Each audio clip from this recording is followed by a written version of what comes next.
Ko te oranga o te mātauranga reo Māori te kaupapa o tētahi hui nui i o tautahi i te rā nei.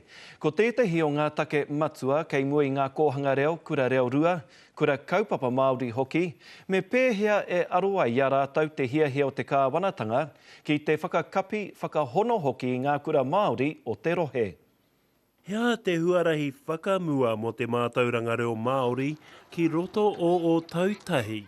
Kia whai rautaki hōhonu, kia kaua e pōhehe kua kati tēnā kura, kua aukati te reo Māori, me whakatū kakama hou kia ora no te reo i te taone nei.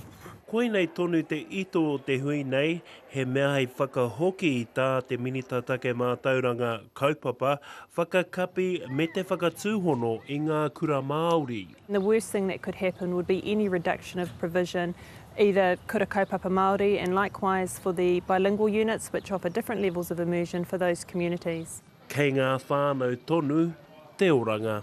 He aha ki ngā whānau ngā rautaki me whakaraupapa hoki o rātou hiahia, kia mena he kōhanga reo, he whare ko hungahunga i te taha o tētahi kura hau. I konei anō te rūnanga nui o ngā kura kaupapa e tautoko ana i te tū motuhake a ngā kura e rua, te kura whakapūmau me te whānau tahi.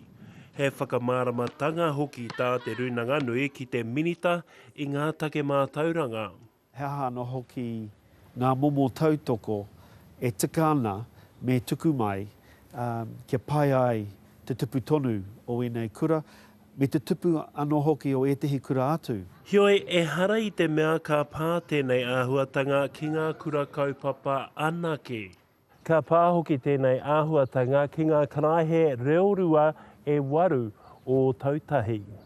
Kei te awangawanga te hāpori whānui, te hāpori Māori, he pēhe te whakapakari anō i te reo i te takiwa nei. A tērā maramātau mai ai te minita i ngā take mātauranga ki te kōrero ki ngā kura Māori e pāna ki te ara whakamua.